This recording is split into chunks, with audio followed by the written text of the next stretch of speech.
umaga, ang dami mo pang muta. Kukunin na agad ang kamera, sabay kukuha ng litrato kahit di pa nagsipilyo. Makuha lang ang tama mong anggulo. Ayoko niyan, burahin mo yan. Ang taba ko yata dyan, ito na lang. Kasi naman, mas mukha akong payat na tignan. Sabay caption ng magandang umaga dyan. Sa kainan nakita mo ang ulam nyo, tortang talong. Kukunan muna ng litrato kahit sobra ng gutom. Tapos i-upload ito at i-share mo dun sa friends mo. Sabay tanong, anong ulam nyo? Tara kain tayo. Lahat ng iyong galaw ay meron kang documentation. Lahat din ng ito pinapakita mo sa nation. Kung ito nga ang iyong trip, sige lang baby, click ka lang ng click. Tara na't mag-selfie, selfie, selfie, selfie tayo pang may time. Ipakita sa mundo ang maganda mong smile. Selfie, selfie, selfie, selfie tayo pang may time. Ang pagiging maganda at pogi rin na crime.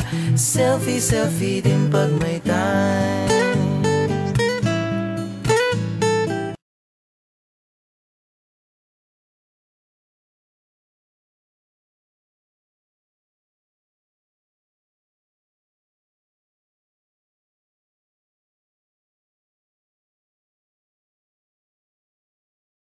Ano siya, pagkuha ng pictures gamit sariling phone, tablet, or gadget na may camera.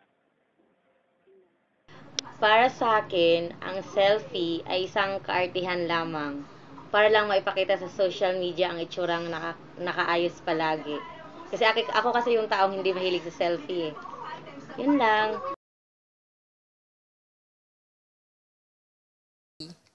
Kailangan natin mag-emote tuwing magse-selfie tayo para makita ng manonood or nakakita ng picture mong yon yung kung masaya ka ba or malungkot sa mga oras na yon.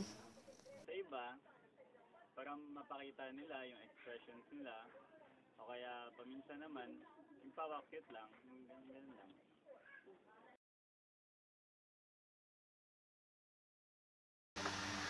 May ayaw sa pagse-selfie kasi nawawalan sila minsan ng self-confidence or ayaw nila makita ng mga ayaw nila malait, parang ganun. Kaya ayaw nila mag-selfie.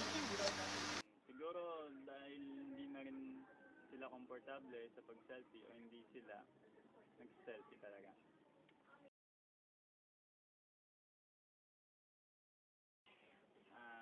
Masasabi ko lang sa kanila, siguro, hindi naman masama mag-selfie.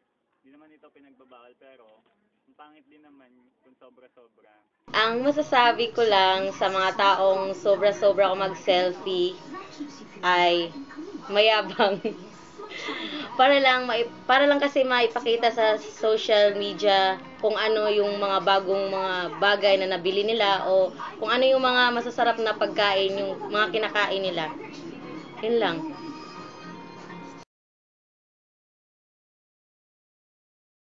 Ang negative naman na idudulot ng selfie ay tulad ng yung sa pagkain. Kasi halos kasi ginagawa ngayon ng mga tao, pinipicturean muna nila yung pagkain bago dinadasalan. Tapos yung sa positive naman, nakaka-capture nila yung mga good memories na hindi na pwedeng balikan.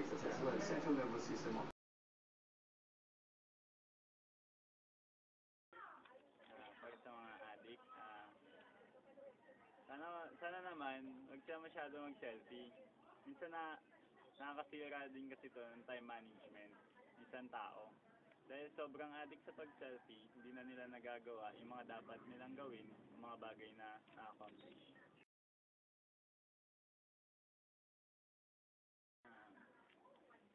Tingin ko, hindi naman talaga nakakamatay ang pag-selfie. Siguro masyado lang nila na-enjoy yung pag-selfie, pupunta sa magandang lugar, tumatayo sa hindi ligtas na posisyon, para lang makapag-selfie na hindi nila iniisip na delikado o hindi nila iniisip kung ligtas o hindi lang kinatatayuan nila.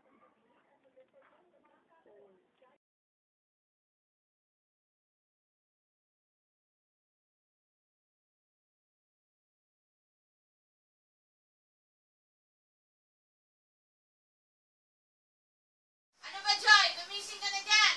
Tanghali na! Kupad-kupad mo, malilit ka na naman sa trabaho!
O, yan na, Joy. Kumain ka na. Pinaghahian na kita. Thank you, Nay. Ano ba yan, Joy? Pati ba naman pagkain, pipicturan mo? Grabe naman yan. Sorry na po.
Naalis na ka na. Ah, sige. Ingat ka, anak. Huwag ka na mag-selfie-selfie dyan, ha? Baka ma-snatch yung cellphone mo. Opo na.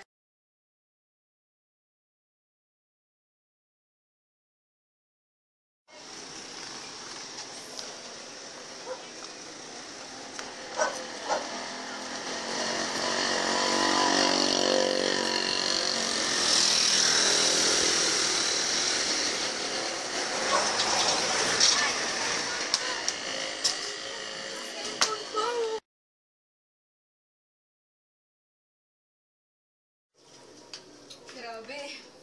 Cellphone ko. Mahal bili ko. Pasok! Good morning, ma'am. Good morning po. Kailangan. Sasangga po si Sir. Para saan? Kapatid ko po kasi napunta sa hospital. Wala po pera. Kailangan ko po talaga. Sige. Pwede ba? Kaya po. Maraming salamat po. Maraming salamat. Maganda ba yung camera dito? Ayos to ah. Ang selfie again.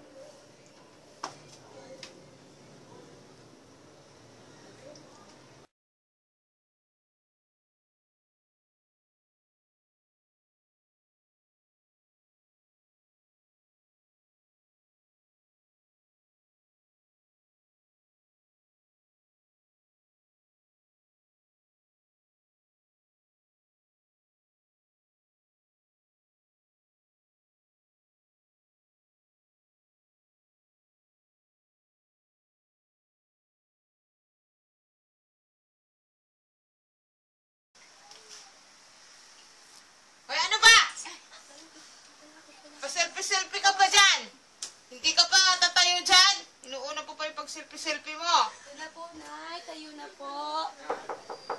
Ngayon, good morning, ma'am. Kailangan mo? Pera po. Yung pera. Salamat po. Maraming salamat.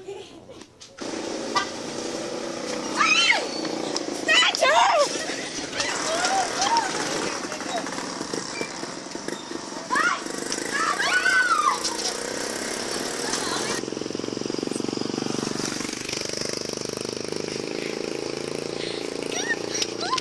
Ang masasabi ko sa mga taong sobra-sobra kung mag-selfie ay isang mayabang na. Alam mo ano, nung tumingin ako sa